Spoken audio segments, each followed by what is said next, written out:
Hello दोस्तों, मैं आपका कानूनी दोस्त Sarim 4C supreme law firm से।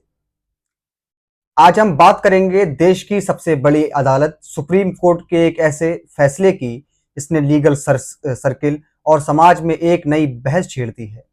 फरवरी 2026 में आया ये फैसला न केवल वकीलों और जजों के लिए बल्कि हर उस व्यक्ति के लिए जानना जरूरी है जो एक सुरक्षित समाज की कल्पना करता है। सवाल ये था, क्या एक मासूम बच्ची का पायजामा खींचना सिर्फ एक मामूली छेड़छाड़ है या उससे कहीं अधिक संगीन जुर्म है। निचली अदालतों ने इसे तैयारी माना, यानी प्रिपरेशन, लेकिन देश की सबसे बड़ी अदालत सुप्रीम कोर्ट ने इसे बलात्कार का प्रयास यानी अटेम्प्ट टू रेप करार दिया। आज के इस वीडियो में हम इस 2026 के लैंडमार्क जजमेंट का पोस्टमार्टम करेंगे और समझेंगे कि यह कानून की किताबों को कैसे बदल देगा। मामला शुरू होता है एक निचली अदालत से, जहां एक आरोपी पर पॉक्सो एक्ट के तहत गंभीर आरोप लगे थे। ट्रायल कोर्ट ने उसे सजा सुनाई, लेकिन जब मामला हाई कोर्ट पहुंचा तो वहां एक बहुत ही तकनीकी बहस छिड़ गई। हाई कोर्ट का तर्क था कि चूंकि आरोपी ने केवल कपड़े खींचे हैं और फिजिकल पेनिट्रेशन की प्रक्रिया शुरू नहीं हुई है, इसलिए इसे धारा 376 आईपीसी या प्रयास अटेम्प्ट के तहत नहीं रखा जा सकता। यानी हाई कोर्ट ने साफ कह दिया कि ये एक्ट अटेम्प्ट टू रेप में नहीं गिना जाएगा। हाई कोर्ट ने इसे केवल आईपीसी की धारा 354 यानी महिला की लज्जा भंग करना, outrage the modesty of a women का मामला माना, जिसमें सजा बहुत कम होती है, 2 से 3 साल। इस फैसले ने पूरी देश के बाल अधिकार कार्यकर्ताओं और कानूनी जानकारों को चौंका दिया था। दोस्तों, कानून में किसी भी अपराध के 4 चरण होते हैं। पहला चरण आशय इंटेंशन, दूसरा तैयारी प्रिपरेशन, तीसरा प्रयास अटेम्प्ट और चौथा पूर्णता कमीशन।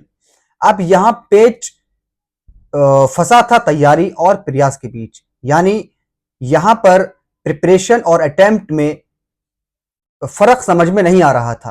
हाईकोर्ट का कहना था कि कपड़े खींचना सिर्फ अपराध की तैयारी है, यानी अपराध की प्रिपरेशन है, अटेम्प्ट नहीं है। लेकिन सुप्रीम कोर्ट ने फरवरी 2026 की सुनवाई में इसे सिरे से खारिज कर दिया। सुप्रीम कोर्ट ने कहा कि जब मामला बच्चों पॉक्सो एक्ट का हो तो कानून को इतना मैकेनिकल नहीं होना चाहिए। कोर्ट ने साफ किया कि जैसे ही अपराधी ने बच्ची के कपड़े खींचने जैसा हिंसक और कामुक कृत्य किया, उसने तैयारी की दहलीज पार कर ली और प्रयास यानी अटेम्प्ट के क्षेत्र में कदम रख दिया। यह अंतर समझना इसलिए जरूरी है क्योंकि प्रयास में यानी प्रिपरेशन में सजा 2 से 3 साल की होती है और अटेम्प्ट में सजा बढ़ के 10 से लेके उम्र कैद तक पहुंच जाती है। दोस्तों, सुप्रीम कोर्ट की बेंच ने इस सुनवाई के दौरान जो कहा वह भविष्य के लिए एक मिसाल है। कोर्ट ने कहा, हम अपराधियों को तकनीकी शब्दों के पीछे छिपने की इजाजत नहीं दे सकते।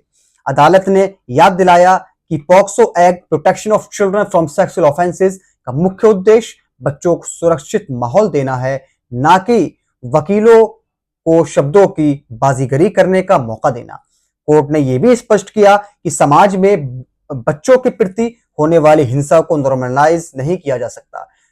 सुप्रीम कोर्ट ने टिप्पणी की ऐसे मामलों में स्किन टू स्किन कांटेक्ट की अनिवार्यता वाली पुरानी सोच अब खत्म हो चुकी है और अब फोकस अपराधी की मंशा यानी कल्पेबल मेंटल स्टेट पे, यानी वो क्या करना चाहता है, और पीड़िता के सदमे पर होनी चाहिए।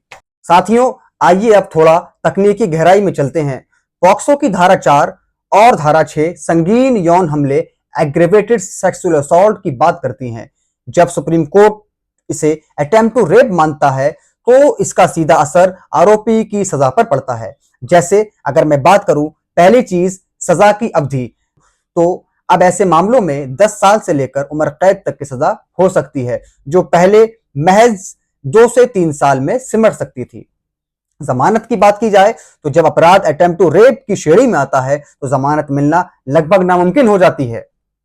अगर हम बात करें सुप्रीम कोर्ट के फैसले जो छोटी अदालतों पे बाउंड हैं, जैसे हम प्रेसिडेंट कहते हैं, नजीर कहते हैं, अब पूरे देश की निचली अदालतों पर इस फैसले को आधार बनाकर ऐसे अपराधियों को कड़ी सी कड़ी सजा दी जा सकेगी जो पहले बच निकलते थे। साथियों, आइए सुप्रीम कोर्ट के इस आदेश के 5 महत्वपूर्ण तकनीकी बिंदुओं पर ध्यान दे लेते हैं। पहला बिंदु है लोकस क्लैसिकस, यानी लोकस क्लैसिकस का खंडन। सुप्रीम कोर्ट ने स्पष्ट किया है कि तैयारी और प्रयास के बीच का अंतर केवल भौतिक यानी फिजिकल नहीं है, बल्कि मनोवैज्ञानिक साइकोलॉजिकल भी है। कोर्ट ने कहा कि जब कोई व्यक्ति किसी बच्ची के कपड़े जबरन उतारता या खींचता है तो वो तैयारी के क्षेत्र को पीछे छोड़ चुका होता है और उसका कृत्य सीधे अपराध के एग्जीक्यूशन यानी करने की ओर बढ़ जाता है। और दूसरा आपका पॉक्सो अधिनियम की धारा 18 का संदर्भ है। कोर्ट ने पॉक्सो एक्ट की धारा 18 का उल्लेख किया जो अपराध करने के प्रयास यानी attempt to commit an offence के लिए सजा का प्रावधान करती है। कोर्ट ने कहा कि अगर किसी कृत्य से पीड़ित के मन में ये विश्वास पैदा हो जाए कि उसके साथ यौन हमला होने वाला है तो उसे प्रयास माना जाएगा यानी अटेम्प्ट टू रेप माना जाएगा। अगर तीसरा दूरी का सिद्धांत, theory of proximity. Supreme court ने तर्क दिया कि अपराध के प्रयास के लिए यह जरूरी नहीं कि अपराधी अंतिम चरण यानी पेलुटिमेटेट एक्ट तक पहुंचे। यदि कृत्य अपराध के इतना करीब है कि उसे रोका ना जाता तो अपराध हो जाता तो वह अटेम्प्ट है। पायजामा खींचना बलात्कार के अंतिम कृत्य के इतना करीब प्रोक्सीमेट है कि उसे केवल छेड़छाड़ कहना गलत होगा। अगर उसे ना रोका जाए तो वो व्यक्ति अपराध कर गुजरेगा। चौथा, सुप्रीम कोर्ट ने हाई कोर्ट के मैकेनिकल इंटरप्रिटेशन की आलोचना की। सुप्रीम कोर्ट ने इस बात के लिए आलोचना की कि हाई कोर्ट ने कानून को बहुत ही किताबी तरीके से देखा। सुप्रीम कोर्ट ने कहा कि पॉक्सो एक कल्याणकारी कानून है यानी वेलफेयर लेजिस्लेशन है। इसका उद्देश्य बच्चों के मन में सुरक्षा का भाव पैदा करना है, ना कि अपराधियों को तकनीकी लाभ देना। आखिर में न्यायिक संवेदनशीलता पर निर्देश guideline for lower courts. Supreme court ने देश के सभी निचली अदालतों और हाई कोर्ट्स के लिए निर्देश जारी किए कि बच्चों से जुड़े यौन अपराधों में हाइपर टेक्निकल होने से बचें। कोर्ट ने कहा कि जजों को सामाजिक संवेदनशीलता सोशल सेंसिटिविटी का परिचय होना चाहिए ताकि न्याय केवल होता हुआ दिखे ही नहीं बल्कि वास्तव में न्याय हो। अंत में यह फैसला सिर्फ एक कानूनी जीत नहीं बल्कि हमारे बच्चों के बचपन को बचाने की कोशिश है। कानून केवल सजा देने के लिए नहीं बल्कि समाज में डर पैदा करने के लिए भी होता है ताकि कोई मासूम की तरफ हाथ बढ़ाने से पहले 100 बार सोचे।